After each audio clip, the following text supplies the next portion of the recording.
वारली कशाला हम्म. आजची त्रासामुळं कामिनी झाली. हम्म. कावेळी म्हणते की नाही कावेळी कावळे हा. कावेळी वेगळी असते, कामिनी वेगळी असते. हम्म. कामिनीची झाली का नाही ती तिचं डोळं हिरवं पिवळं झालं, तिला दिसायचं ताटात कुत्रं होते तर दिसेना. त्यावेळेला सुमन एक वर्षाची होती. सुमन आत्ते माहित आहे ना तुला? माहिती की. हां, मग ती 1 वर्षाची होती. हम्म. मग ती कामिनी झाल्यावर ना त्या कामिनीच्या त्रासामुळं धनुर्वात झाला. हम्म. आता हे कुठं कुठं चाललेस तू? मी बाबांचं विचारतोय. आबांचंच की सांगते ती. सांगते पहिल्या बायकोचं. पहिल्या बायकोचं. आणि पुन्हा धनुर्वात झाला म्हणून नीलपदुसला डॉक्टरने सांगितले धनुर्वात झालाय, असा हातपाय वळायला लागलं, हे काही जगणार नाही. मग किती एका 2 दिवसात खराब झालं. मग तिथनं आणल्यावर ना ती तसंच विसर्जन झाल्यावर पुन्हा लोक म्हणायचे आता हे तर आता एक मूल झालंय, याचं दुसरं लग्न करावं. कुणाचं एक मुलगा झालंय? आबाचं. सुमी अक्का पहिल्या बायकोची. पहिल्या बायकोचे. आबांची पहिली बायकोची सुमी अक्का? हो, हे माहितीच नाही मला आत्ता कळतंय. पहिल्या बायकोचे. मला आत्ता कळतंय. पहिल्या बायकोचे. हं. इंदू आजी आहे का नाही, हं. तिचीच बहीण दिली. मग त्यामुळे ती चिडचिड करते हिंदू आहे. हिंदू भाजी. आणि सुम्याकाची पहिल्या बायकोची आहे की नाही, सुम्याका वडगावची. आणि ही नीता ते सोडत होते ते जोड. हां पुढे बोल. पुन्हा मग आता पुनर्विवाहाच्या बायका याच्या ही भाविक झाला. भाविक आधीपासूनच होता. आबा भजन कीर्तन करायचं. आबा ना. किती बी काम असू दे. आबांचे वडील काय करायचे ग? आबांचे वडील तुम्ही बघितलं का सासऱ्याला तुमच्या? सासऱ्याला बघितले तुम्ही? म्हणे सासरा आबांच्या वडिलांना तुम्ही बघितलं का? बघितलंय. तुमचा सासरा आबाचा वडील केव्हा मेला माहिती आहे का? अशोक बापू 4-5-6-7 वर्षाचा होता. पण काय त्यांचा स्वभाव कसा होता? स्वभाव लय चांगला होता. एवढ्या वेळेस बुटका का म्हातारा होता. 14 पोरं झाली होती, 2 बायकांची. बुटका होता काय? बुटका गिटका होता. म्हणता ना असं होतं. प्रल्हाद मास्तर नाना बघितल्यात का नाही? प्रल्हाद मास्तर मग तसाच होता, अगदी एक शिवडी असा. हां बरं तू ते कंटिन्यू कर ना. हां ते बुटके होते आणि त्याचा स्वभाव कसा होता? चांगला स्वभाव होता. चांगला स्वभाव होता. मग एवढी पोरं 4 पोरी 14-12 पोरं. त्यांचं तू ते कसं वागायचे, कसं करायचे, काय त्यांचं डेली जवळ होता बिन पोरा बाळाचा. नाही डेली त्यांचं वातावरण कसं होतं? दररोजचं वातावरण कसं होतं? चांगलं होतं. म्हणजे कसं दिनचर्या काय होती त्यांची? दिनचर्या काय असायची? दिनचर्या दिवसभर कसं राहायचे ते? सकाळी की उठायचे किती, झोपायचे किती वाजता, खायचं कधी, हां काय काम करायचे? काम धंदा असायचं रे. काम करायचं, पुतण्या काम करणार, ही बी त्याच्या बरोबर करू लागला. दोघं करायचे. काय काम करायचे ते? संगर काम, घुंगडी काढायची. घुंगडी काढायची. आणि ते काय ते विठ्ठलाचं काय करायचं का? माळा वगैरे काय करायचे का? माळा वगैरे जपायचे का? काय देवधर्म करायचे का? काय नाही करत होता. तुझा आजा करत होता. आबा आणि सासरा काय करायचा मग? याचं घरकाम रे. प्रपंच मोठा झाला. बुवा होते ना, पण ते बुवा होते ना. बुवा नाही तुझा आजोबा बुवा होता. आबा बुवा होते, माझ्या पप्पांचे पप्पा. मग त्या पुतण्याने एवढी माणसं सांभाळली, त्याला मूलबाळ नव्हतं. मग ह्या अशा दोघांनी मिळून प्रपंच करून पोरं मोठी झाली. आबांचं सांग बरं मला जरा काहीतरी. सांगते की, सासऱ्याचं सांगते. पोरं हातातोंडाला आली. कोण 20 वर्षाचं, कोण 30 वर्षाचं, कोण एक जण गेला मुंबईला. कोण?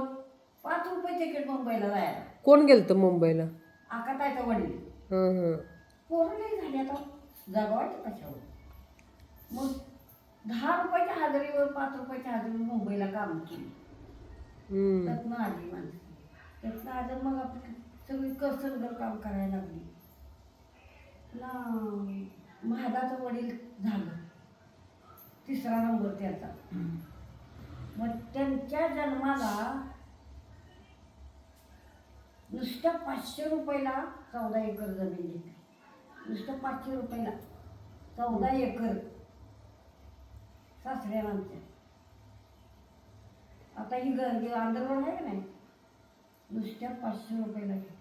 हं पुन्हा पोरं असे रोजगार धंदा करायचे, सगळेच रोजगारला जायचे. रोजगार करून असे लहानाची मोठी झाली. कोण घुंगडी काढायला लागलं, कोण शाळा शिकलं. ह्याची पण नोकरी आली होती तेव्हा 7वी शिकून नोकरी होती. मग आता माझा सासरा आमचा म्हणला सगळ्यांनीच मस्त होऊन घर काम करून करायचं. मग नामदेव मास्तर झाला, प्रल्हाद मास्तर झाला. ही पण ह्याची बी आला होतं. आवाज नाही कोणी. हा कॉल आलं होतं की इथं ट्रेनिंग कॉलेजचं. म्हाताऱ्याला करून दिलं नाही. मग ही एकाखाली एकाखाली तिघं बी घुंगडी काढायला लागली. विष्णू, बाबू आणि ही तिघजणी घुंगडी काढायची. हं आणि भिकूचा वडील नुसता सूत आणायचा आणि आकाताईचा वडील नुसता घुंगडी ऐकायचा. ज्या घरच्या मागाची घुंगडी निघायची दुसऱ्याची घुंगडी घ्यायची आणि असं ऐकायचं. असं करत करत ते मोठं भांडवल वाढवलं. 4 बहिणी लग्नाला आल्या. भाऊ बी एकाखाली एकाच्या लग्नाला माणसं आली का नाही पाहुणं पुढे म्हणजे दुसऱ्याला बघायची त्याच्या टाळायच्या बरोबरच तांदूळ टाकायचे.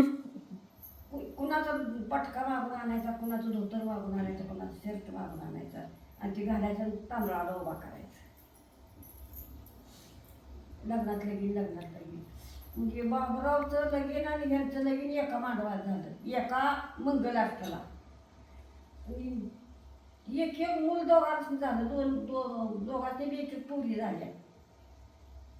आणि वर्षाच्या पोरी होत्या तर बायका मिळल्या. एका मंगलाष्टला भावाचं लग्न कधी करायचं नसतं. मंडळी जगत नाही असं आहे म्हणताना. पुन्हा मग एकाला केली वडगावची बायको. नाही आधीच केली होती वडगावची. पुन्हा केली बलवडीची. आणि ह्याची पहिली बायको पलूसची होती. मग यातली पण माणसं बघायला यायची सारखी. लगीन करताय का नाही, लग्न करताय का नाही, मग पुनर्विवाह करताय का नाही. पुनर्विवाहाची बी बायका यायच्या. ही म्हणायचं मला खेडेगावची बायको करायची नाही, मला भरण्याच्या गावातली बायको करायची. आबा हा मला पुनर्विवाहाची बायको करायची, मला केली तर लग्नाची बायको करायची. मग दाजी त्यावेळेला तिथं होतं. मुसवडला बदली झाली ते. इंजुबाई म्हणून गाव आहे खेड तिथं होते. मग ती आठवड्याला यायचं बघायला, आठवड्याला बाजारला यायचं. त्यावेळेला त्याने मला बघितलं. पुन्हा आप्पा यायला लागला. तुला कुठं बघितलं? मसवडात बाजारात? हा नाही आमची चुलतीच्या घरला यायचं. आमच्या चुलतीच्या भावाला आजीच्या भावाला यांची चुरली बनलेली होती दिगंजीची. त्यामुळे पाहुणा असल्यामुळे यायचं. मग ते आप्पा म्हणायचं त्यांना काय पैसे मागायचे तेवढं मागू द्या, पण आम्हाला एवढी पोरगी द्यायला लावा. तुला? हा तू लय लय लय सुंदर होतीस वाटतं त्यावेळेस. माणसं तर बीजवर लावण्याला कोण दिलं. मग तू विचार नाही केलास त्यावेळेस? तू विचार नाही केलास? मी कसा विचार करू? आई नाही, बाप नाही, कोण नाही, भावांची पंचायती. मग तू मला द्यायचे ना भावाला बायको करायचे. मग पुन्हा असं करता करता त्या वल्लीकडे शेवटी पार नव्हते का? तुला विचारलं का नाही कोणी? तिच्या लग्नाला आल्यावर ना ह्या लोकांनी बीड घातली त्या की असं असं स्थळ. नारायणाची पोरगी आहे आणि भरण्याच्या घरात जात्या, चांगल्या घरात जात्या, जाऊ द्या. म्हणजे आमचं आजोबा म्हणलं आईचं वडील चुलता. पण तुला कोणी विचारलं का नाही? आता चुलत्याला काय माहिती, चुलता म्हणला मी काय बघणार नाही, मी काय बळण जाणार नाही, माझ्या पुरीला चालूनच जागा यायला पाहिजे. मग ते आमच्या आज्याने भाग घेतला, म्हणजे माझ्या आईच्या चुलत्याने, आणि त्या लोकांनी लग्न ठरवलं. पण तुला कोणी विचारलं का नाही? मला कशा पहिली पद्धत नव्हती तशी, विचारायचंच नाही काय? पद्धत नव्हती तशी. तुला आवडते का नाही आवडतं? मुलाला पण वडील विचारत नव्हता आणि मुलीला पण विचारत नव्हतं. आई बापानं काय करून देत तीच ठीक खरं. तीच पद करायचं. हे आता पण पाहिजे तसं, हा आता पण पाहिजे तसं. कशाला आता तसलं कलियोग राहिलाय का? इंदिरा गांधीने सगळं केलं की. आता 2026 चालू आहे. असं असलं तरी लय वेगळा झाला, लय वेगळा झाला. पण तेव्हा काय तुला काय वाटतंय की तो काळ योग्य होता का आताचा काळ योग्य आहे?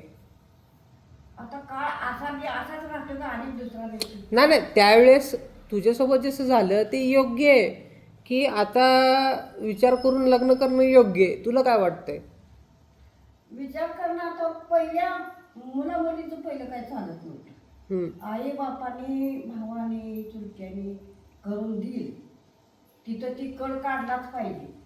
मग आज तुला कसं वाटतंय? तुला मग आताच्या परिस्थिती कशी वाटते तुला की विचार करून? असं होतं. आता पोरी करतात तशा करत नाही.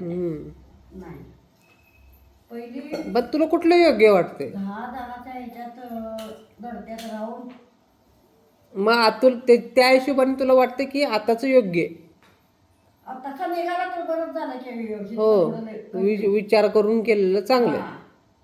म्हणून त्याचं तुला आता कोडं पडलंय. नाही त्याचं नाही, मला फक्त आबांचं विचारच होता. आबांचं कसं झालं? मग तुझं तर लग्न झालं, मग आबांचं मग स्वभाव कसा होता काय? लय कडक, लय कडक कडक होता, लय कडक. सगळं मी म्हणेल तेच खरं, मी म्हणेल तेच खरं. त्याची कुठली गोष्ट चांगली आहे तुला आवडती जास्त? आणि बिन अन्यवाचं बट्टा लावणं हे मला योग्य नव्हतं. आणि तू बिन अन्यवाचा बट्टा लावायचा म्हणजे बिना अन्यवाला काय पण छाडायचं. संशय घ्यायचे. हे भोंगाळ्यामध्ये सगळे संशयवालेच आहेत काय? ते डोक्यावर परिणाम झालेली माणसं कशीच असते नुसतं. आणि त्यातलं त्याचं आहे ना, भोंगाळ्यांना सगळ्या सुंदर बायकाच भेटतात. घरटी कसं माणूस आहे. तू खरं सांगतो, भोंगाळ्यामध्ये ना सगळ्यांना सुंदर बायका भेटल्या. कसलंही माणसं तू सांगू का आजे, आपल्या अख्ख्या भोंगाळ्यामध्ये सगळ्यात सुंदर लेडीज आहेत. अख्ख्या भोंगाळ्यांमध्ये होय हाय की. सगळ्यात सुंदर आहेत लेडीज. सुंदर दिसायला. त्यामुळे ना पप्पा एवढं सुंदर आहेत, त्यात मम्मी भेटली अशी, त्यात आम्ही सुंदर. ते आई वडील चांगला असलं म्हणजे मुलं चांगलीच जन्माला येते. नाही, तू जे सांगितलंस ना ते चांगलं आहे. मस्त, मला भारी वाटलं ऐकून. असं आहे. तुला हे कसं वाटतंय प्रमोदाच्या बाबतीत? कसं वाटतंय तुला सांग? म्हणजे त्यांनी आता त्याचं लग्न ठरलंय सगळं वगैरे, त्याचं आयुष्याचं तुला त्याला सल्ले द्यायचे असतील तर चांगले, तर काय सल्ले देशील तू त्याला? त्याचं काय का त्याचं जे शिक्षण समोर झाला चांगला म्हणल्यावर ना, त्यांनी खूप मेहनत घेतली आयुष्यात, खूप मेहनत घेतली त्यांनी. आम्ही नव्हता नाही, प्रमोदानी पण आणि तुम्ही पण, आबांनी तर जास्तच. त्याचं जे बाप असा बाबा, बाई अशी, म्हणून आम्ही ती पोरगं आमच्या वंशाचा दिवा चांगला व्हावं म्हणून त्याच्या आईकडे आम्ही पोर दिलं नाही. तुमचं तुम्ही जगा, आता तर काय नाही करा, आमचं पोर आहे आमचं आम्ही सांभाळलं. मग त्या जिद्दीवर आम्ही पोर सांभाळलं. आबांचा लय जीव. हां भाव बांधात पाहुण्यापैत जाती धर्मात चांगलं भाव. माझ्या पोरगं मुलं होतं म्हणून पोराचा मुलगा तरी चांगला निघावा म्हणून त्याला चांगलं संस्कार दिलं. चांगलं संस्कार म्हणजे लई चांगलं दिलं. कुणाच्या दारात जाऊन दिलं नाही. शाळेत जर आला तर म्हातारा उंबऱ्यात उभा राहायचा दरवाजाच्या. प्रमोद दादा. नाही आजोबा उभा राहायचं.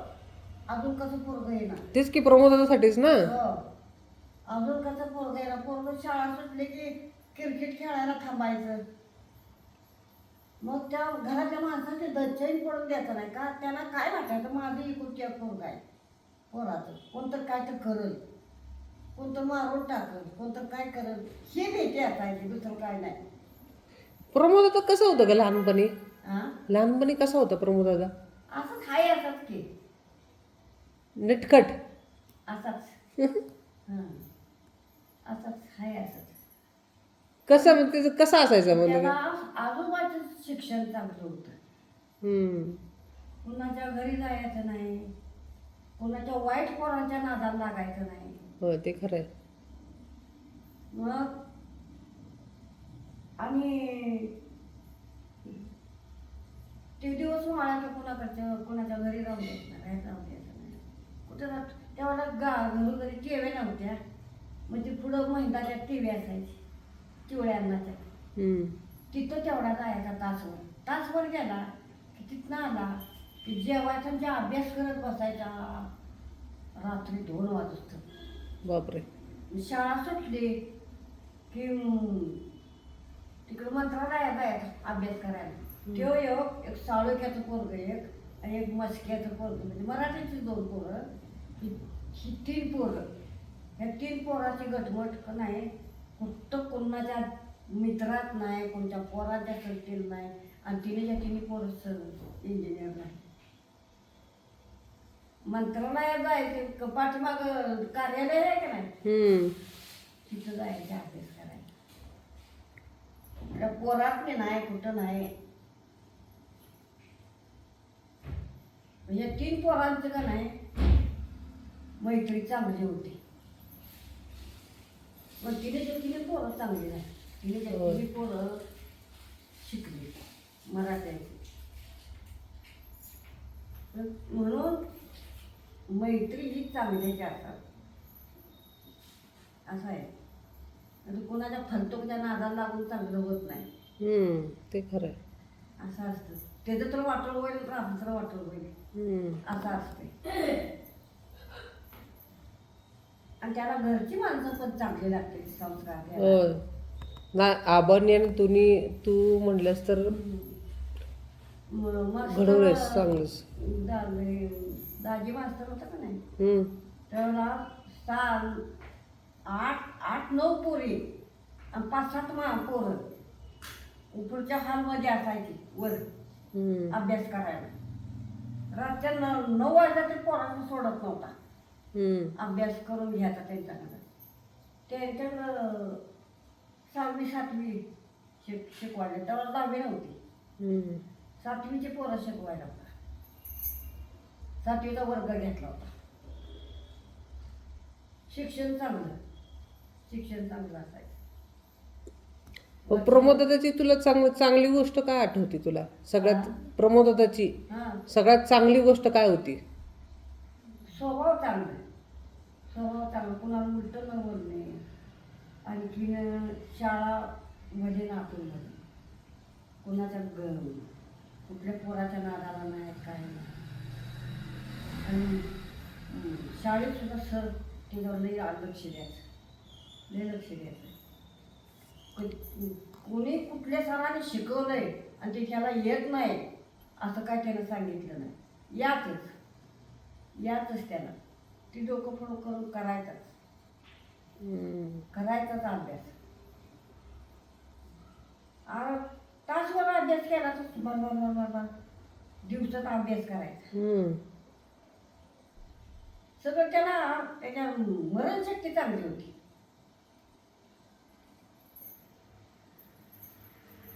म्हणून ते एवढं पुढं सरकलं आणि त्यात पुरतं का चांगलं तुला पुरतं म्हणजे काय दत्ता कपडा पाठी पुस्तकं सगळं ते शाळेची कमतरता केली नाही 12वीपर्यंत. 12वी झाल्यानंतर आजारी पडल्यावर ना आमचं काही झालं नाही. पण आबांचा लय जीव, लय म्हणजे लय जीव प्रमोद होतो. जीव म्हणजे कसा लहानपणापासून आमच्यापाशी होतं. ही बाई काय तर वाईट वळण लावलं म्हणून आम्ही तिच्याकडे पोरगं दिलं नाही. दिलं नाही तिच्याकडे पोरगं कारण ही मजुरी करून खाणार नाही आणि पोरासने काय मिळायचं नाही. हे पोरगीला 12वी नुसतं लगीन नुसतं तिला नवा कपडा मिळाला नाही. जयश्रीताईच्या बाबतीत तुला कसं वाटतं? काय वाटतं तुला जयश्री? सांगते गेली नवा कपडा मिळाला नाही तिला नवं पुस्तक मिळालं नाही. सगळं लोकांच्या पुस्तकावर लोकांच्या कपड्यावर तिनं 12वी पुस्तक काढलं. जयश्रीताईंनी हो तिथं त्या ह्याच्यात कामाला जायला लागली कारखान्यातनं सुटली आणि त्या सगळ्याच्या घरात कामाला जायला लागली. तिथे 30 वर्ष काम केले की तिने. जयश्रीताईचा स्वभाव कसा वाटतो तुला जयश्रीताईचा? जयचं स्वभाव चांगला साधं साधं म्हणजे शांत स्वभाव शांत स्वभाव. पोरं आपल्यासारखे निघाले आईसारखे निघाले नाही त्या हैवान निघाले नाही. पण ताईसारखी मुलगी मी आयुष्यात नाही बघितली कधीच कुठं. जयश्रीताईसारखी हां मुलगी मी आयुष्यात नाही कधी बघितली. नाही म्हणजे माझ्या आयुष्यात तर नाही पाहिली मी कधी. हा ती जरा आहे जरा शांत स्वभाव आणि कसं असतं, जुन्या विचारांची आहे. सहनशीलता भरपूर आहे. हो हे खरं आहे. सहनशीलता असली म्हणजे माणसाचं शांततेनं दिवस जाते. ताईचा स्वभावच वेगळा आहे खूप खूप. होय पूर्वी तसाच नाही पण प्रमोदादापेक्षा पण सहनशीलता स्वभावानं बाबा नाही नाही प्रमोदादापेक्षा पण सहनशीलता सर्वात जास्त ताईमध्ये. हा हो आता चिडचिड करतोय प्रमोद म्हणजे कशासाठी की तो वेगळा विषय. अंगावर पडलं सगळं अंगावर पडलं. तरी सासरीची लई मदत आहे लई मदत आहे पण ताईचा स्वभाव मला मी आतापर्यंत ज्या मुली या पोरात आपल्या जेवढे 7-8 पोर आहेत का नाही एवढ्या मध्ये जयसारखा स्वभावच राहिला. नाही नाही नाही मी भोंगांमध्ये जर लेडीजमध्ये जर सगळ्यात सहनशीलता म्हटली तर मी ताईलाच मी मानतो. हो तिच्यासारखी कोणच नाही कोणच होऊ शकतच नाही. असलं नसलं चटणी भाकरी असो काय असो. मी राग बघितलाय आपल्या भोंगळांच्या लेडीजमध्ये राग बघितलाय पण सहनशीलता कोणात बघितली नाही. तेवढी सहनशीलता ताईमध्ये बघ. आणि कधी मी राग कधीही क्वचित मी माझ्या आयुष्यामध्ये ताई कधी चिडली मी कधीच पाहिलेलं नाही. कधीच नाही पाहिलेलं कधीच नाही पाहिलेलं. म्हणजे मी माझं एवढं वर्ष निघून गेलं पण आता तुझं पण वय एवढं माझ्या मम्मीचं मी जेवढं टाईम घालवला आहे कवट्यात असो कवट्यापासूनचं तर कवट्यात असताना तर आम्हाला सांभाळत होती ती. नवरा एवढा आहे. आईपेक्षाही जास्त सांभाळणारी म्हणलं तर लेडीज म्हणले तर ताई होती. म्हणजे दुसरी माझी आईच. जयाचा स्वभाव विद्यासारखा झाले. विद्या आमची अशी होती बापूच्या पाठची विद्या बहीण होती. लय पोरगी शांत लय शांत लय शांत. ताई वेगळीच. शेवटी तिला नवऱ्यानं जाळून मारली. तिथं मुळा मोठ्या गेली होती. त्यांचं गाव भुसावळे पण ती लोक अशीच येऊन राहिली होती इकडे.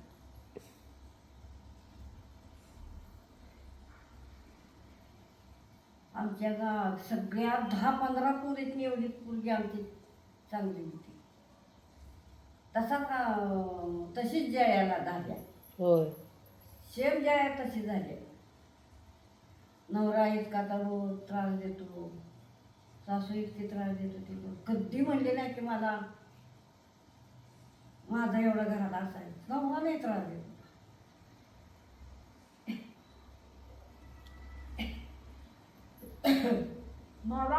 मला तुझा आजार लई त्रास द्यायचा लई म्हणजे लई त्रास द्यायचा पण मला दीर भाऊ चालू होता. दीर माझं लय चांगलं.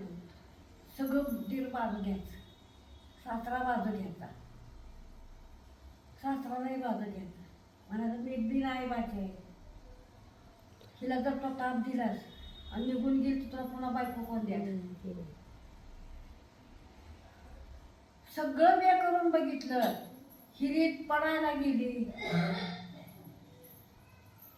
तीनदा पाण्याकडे बघायची मागं सरायची. काय सांगते सर? तीनदा पाण्याकडे बघायची मागं सरायची. एवढ्या लेवलला? विचार करायचे मी. हा हे वर बसायचा. 5 वाजता 6 वाजता मी धुयाला धुणं द्यायला जायचे. आता आपण जागा घेतल्या का होय, नाही? होय. तिथे एक हिरा आहे का नाही, होय. त्या हिरीत धुयाला जायची मी. तेव्हा पाणी नसायचं गावाला. मग तू एवढा विचार का करायचीस असा? विचार याचा त्रास द्यायचा ना, त्रास द्यायचा. चांगल्या माऊलीला त्रास द्यायचा.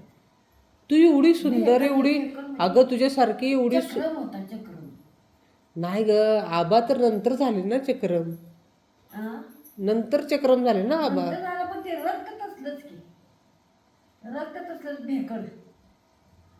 त्यांना काय वाटायचं मी असं आहे आणि शकी बायको चांगली आहे, शक करणं. राहत्या का नाही कोणाला. म्हणजे तुझा एक्सपिरियन्स एक्झाम्पल पकडला की तुझ्या आयुष्याचा जो कालावधी गेलाय ते एकदम मी म्हणायचं कठोर गेलाय, एकदम दगडासारखा गेलाय. नाही, मी साबरेश्वरच्या पांढरीत राहते. परमेश्वराला माहित आहे मी कशी आहे ती. तू लय भोगलेस ग आजी. मग तू किती मी बट्टा लावलास तर मला बट्टा लावून लागत नाही. नाही ते आहे की, माझं मन शुद्ध आहे. ते आहे की, पण हे लय म्हणजे तू म्हणजे लय कठीण परिस्थितीमधून निघालीस ग. काय करायचं. आणि त्या काळात ग, आताच सोड, त्या काळात की माणूस बोललं की माणूस विश्वास ठेवला. त्याच्या हाताखाली मी निघून निघाली, तसल्याच्या हाताखाली. एकदा वाटायचं आपण राग माहेरा जावं आणि राहावं, तर भावाला काय म्हणते ते आले आमच्यात जगायला. हिरवारव केली, जावा बाबा काय म्हणते काय, 4 पोरं काढले, टाकून गेली आमच्या जीवावर मरून. कोण सांभाळायचं, कोण तुकडं घालायचं. ह्या मागणाला म्हणजे तू लय सहन केलीस. काम सगळीच करत होता, मला हे माहिती नव्हतं का आजी. सगळीच कामं करत होता. मला माहितीच नव्हतं ह्या गोष्टी तुझ्यासोबत एवढं घडलंय. काय करायचं, सगळं मी सहन करून घेतलं. म्हणून मला आतापर्यंत वाटायचं आता मला चांगलं दिवस नजर पडायला लागलं. मला आतापर्यंत वाटायचं की मम्मीसोबतच काहीतरी घडलंय, मम्मीसोबत. पण मला हे माहिती नव्हतं की तुझ्यासोबत एवढं घडलंय. आणि तू मला जे सांगितलेस ना, मला ओरडा ना, मी ऋणी या गोष्टीच्या बाबतीत की मी तुला प्रश्न विचारला. नाही बाबा, मी सगळ्या 8 जावापैकी मी लई त्रास काढला. पण तू स्ट्रॉंग आहेस. परमेश्वराला माहिती आहे, मी माझा जन्मतच मला आईबाप माहिती, लोकांनी सांभाळलेली. तू ले कणखर आहेस, तू कणखर आहेस. मी न्याची कशाला बघ, परमेश्वरानं दिलं इतकीच मला पाहता. मला माझ्या मुलीला तुझ्यासारखं बनवणार बघ. जगव बाबा, चांगलं जगव. नाही जगवायचं नाही, कठोर बनवणार तुझ्यासारखं. तू नावाला चढशील, आता तो एवढा बाधा पितोय करतोय, पण मुलगी लहानाची मोठी झाली की तुला शांततेनं दिवस काढला पाहिजे. माझं काय नाही बघ, माझं शांत मन आहे, एकदम मन शांत आहे. आता का ना आपले बाळा ते आपल्या घराला आले, शांत राहायचं, तर ही नाही तर कधी चांगला नाही. म्हणून तुला माझ्या मुलीबद्दल काहीतरी सांगायचं असेल तर काय सांगशील? काय सांगते मुलीबद्दल. आता सपोज आता माझी मुलगी तुझ्या समोर बसली आहे, तर तू सांग असं काहीतरी. काय करते, तिचं नशीब चांगलं असलं, चांगल्या नशिबात जन्मले असले का, तिला बघितले का चांगल्या नशिबात. हो झाली आहे. तू असं समज की माझी मुलगी इथं बसली आहे आणि तू मला काहीतरी, तुझ्या मुलीला काहीतरी सांगतेस, म्हणजे तुझ्या नातूला सांगतेस काहीतरी, असं काहीतरी बोल. काय सांगते, आपले हाय ते चांगलं, तिच्या चांगल्या नक्षत्रात जन्मलं म्हणजे त्याचं काही वाईट होत नाही. तू बोल की काहीतरी तुझ्या साईडने. आता तो कलियोग राहिला नाही, तुला सांगितलं नाही का कलियोग राहिला नाही तो. नाही नाही, असं मी म्हणतोय की माझी नाही, कबूल आहे हां पण तो कलियोग राहिला नाही. आणि असणारी शांतता असते ती तिची आई चांगली आहे.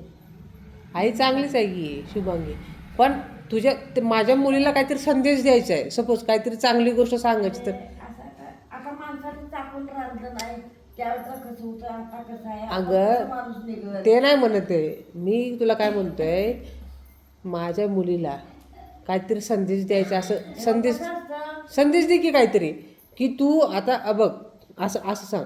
आई जर हैवान असली, ऐक की. वडील शांत असला तर काय मुलं बापासाठी. मी काय म्हणतोय की असं असं म्हण, बघ तू आता तुला कळती झाली आहेस, आता तू असं असं वाग, असं सांग. आपण चांगलं वागायचं, मी सांगते म्हणून ह्याची चांगली ठेवायची. वाईट संशय घ्यायचा नाही, कुणावर वाईट संशय घ्यायचा, बायकोवर घ्यायचा नाही, मुलीवर घ्यायचं नाही. आपलं मन आपल्या ताब्यात ठेवायचं. आणि आपल्याला जे आपल्याला परमेश्वरानं माणसं दिली ती रेशमाची गाठ बांधल्या, त्या माणसाला चांगलं वागवायचं, चांगलं वागवायचं, मुलासनी चांगलं वागवायचं. आपण एक कसं बी जवानीत काय बी भूक खाल्लाय, जवानीत काय बी केलंय, तर ती आपला प्रपंच जसा परमेश्वरानं मोठी फळ जसं जसं देत जाईल तसं चांगलं वागायचं, शांत राहायचं. आईला वाईट म्हणायचं नाही, बापाला वाईट म्हणायचं नाही, बायकोला वाईट म्हणायचं नाही. नाही हे किती बी म्हणू. मुलगी आहे ना ती, हा? मुलगी आहे ना. हा, मुलगीला बी चांगलं संस्कार द्यायचं. हां नाही नाही, मुलीला तू बोलतेस असं बोल. हं. माझ्या मुलीला असं बोलतेस तू, असं बोल. मुलीलाच की तुझ्या, हा, हा. तुला सांगते तेच की. मग ती मुलं. नाही नाही, तू मुलीलाच बोलतेस असं बोल. नाही नाही, मुलगी आता मी सांगते का नाही, आपण असं शांत राहिलं की चांगलं राहिलं की मुलं सुद्धा चांगली होतात. नाही नाही, असं बोल की जसं की तू तिलाच बोलतेस. ती वयात तिला कळायला लागलं, ती 10-15 वर्ष झाली, 20 वर्ष झाली, तेव्हा तिला काय कळत नाही आयुष्यात काय करायचं, तेव्हा तू तिला सांगतेस की असं असं बोल. आता मुलं हुशार आहेत. तू बोल तरी ते राहतील ना आयुष्यभर. नाही नाही, तू बोल. असं मुलं आईबाप चांगला असलं का नाही, मुलं बी चांगली.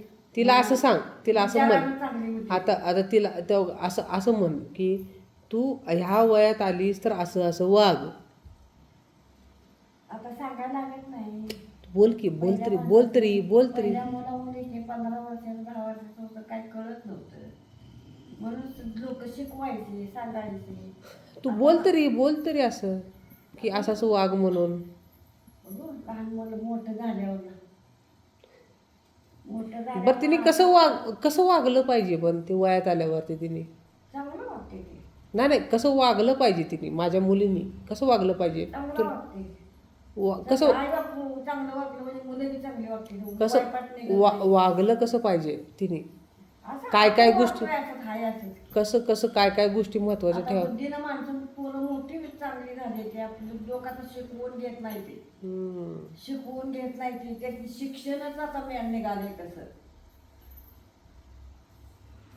आणि आजकाल पिढी लय वाढत चालली बघ, वेगळंच चालले पिढी. चांगली होते की पहिल्यासारख्या, पहिल्या अडाणी माणसाला शिकवायला लागत होतं, आता तर मुलांना शिकवायला लागतच आता नाही. 2 महिन्याची पोरगी ओंकार टाकते होय म्हणजे होय. मग किती बुद्धीनं चांगली असेल हे आपण ओळखायचं. आजीवर गेली ना, हं? आजीवर गेली, हं. सॉरी आजी नाही, पणजीवर गेली. म्हणजे काय म्हणलं, ए मोठी आजी तिकडं कशाला जाते, इथंच बसते, तुला दिसत हवी मी आले, तुला दिसत लय पोरगी फटांगडी आहे.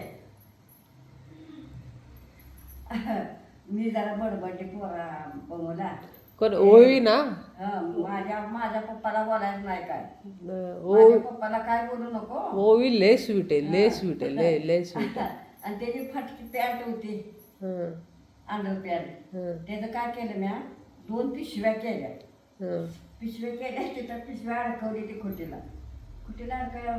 ए मोठी आजी माझ्या पप्पाची पॅट पिशवी दिल्यास वे माझ्या पप्पाचे लय बोलते मुलगी. ओवी लय कवय खतरनाक आहे बाबा हे. होय ओवी लय. मला तर चोर काकाच म्हणून